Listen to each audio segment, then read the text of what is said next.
Pikon ai për ty konkret.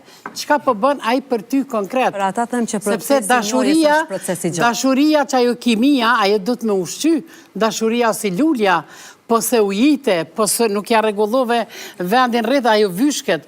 Pikrisht këtu doshta me dolte kjo abstrakte. Mirë po thash, neve si Kosovë na ka shërby shumë mirë, për arsye se i kena mbajt trit martu me shqiptar, po shumë mirë, pse çka ka të keqe? Shumë të keqe ka. Janë martu, kanë kriju fëmijë. Është presion. Kanë kriju nuk ka presion. Se me dhunë nuk e ka çuar askush me program dorë. Sa njohun që kanë çuar me dhunë të martohen me shqiptar, thjesht mos të martohen me një të ujë. Unë njeh të ata njerëz sa shumë njeh, Rita. Unë njoh sa të dush. Ka 7 vite në televizion.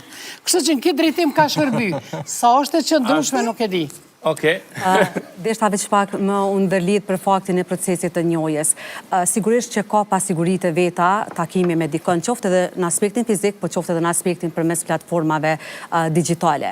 Duhet kohë edhe është një proces i cili duhet o i konstrukturum, o jo i konstrukturum, po që don limitet e veta derisa ti arrin me kuptu, ajo është një lidhje e cila dëshiron të investosh në tutje, apo është një lidhje të cilën nuk e gjen veten, ki pasiguritë tua, ki keq kuptime kështu me radhë. Unë besoj që në momentin kur një raport njohje në stadin e parë të zhvillimit të saj, nuk ka sinceritet, nuk ka transparencë, nuk ka besim, nuk ka përkushtim dhe investim në atë raport, në mënyrë të vazhdueshme, qoftu të treguj kujdesshëm, qoftu i mbajt mend datat e caktuara, qoftu e befasu me një moment caktuar përmes videothirrjeve të ndryshme apo aplikacioneve të ndryshme. Vetëm është me befasu me një videothirrje.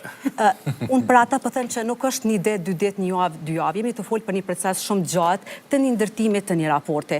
Unë po referona rasteve me klientave të mi. Për shembull, kam X raste të cilët njohjen e tyre kanë filluar në rrjetet sociale për gjatë 5 ose 6 viteve dhe sot janë të martuar dhe kanë fëmijë. Nuk është kur gjuaj pa mundën. Ideja është deri ku do me lon me avancu lidhjen. Nëse ideja është që ti i përkushtum në të dy palët keni ndërtuar realisht ura bashkëpunime dhe jo more në këtë rast, atëherë realisht një kufit të tu, një kufit të individit, ki pritshmëri të qarta dhe reale, sepse në momenti kur ne krijojmë idealizëm, edhe kemi pritshmëri shumë të larta, jemi në ata që zhgënjehemi në fund të ditës. Okej. A mund ta mbajmë edhe në pjesën e dytë Jonidën? A ke kohë Jonida? Patjetër, me shumë të bukur. Okej. Atëherë po vazhdojmë me marketing dhe kthehemi në pjesën. Edhe po na jeshën televizorin Jonida. Faleminderit shumë.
Jemi kthyer në studio.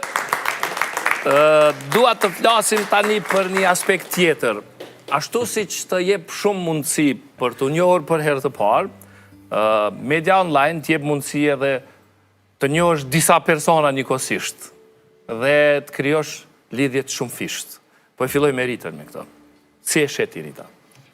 Absolutisht e mundur, varet çfarë kërkon. Nëse je në një dating phase, shumë okej të bësh chatting me më tepër persona njëkohësisht. Varet çfarë kërkon. Nëse kërkon lidhje serioze, pastaj është tjetër muhabet. Ndoshta shumica kërkojnë disa, po si e kanë statusin, ata lejon statusi që ti të krijosh 2 lidhje, 3 lidhje. Sigurisht. Statusi në përgjithësi na lejon të krijojmë një lidhje, nëse e shohim mendësinë dhe nëse e shohim mënyrën se si funksionojmë ne sot. Unë Resul kam pas një seri statusesh në Facebook për burrat e martum, se di nuk më ke në Facebook, nuk e di ai ke parë. Po. Se Për burrat e martuar. Për burrat e martum, edhe ju kam thënë grave kështu që nëse nuk i gjeni gratë martume, nëse nuk i gjeni burrat tu, i keni në inboxin tim. Sepse gjërat më mirë thënë... A ke thënë për një me apo figurativisht? Jo, për një me e kam thënë. Se keni në boxin tënë shumë burrat martuar? Sa të dush. Edhe kjo tregon që nuk Sa të duash, a i bjen që direkt kanë shfaqen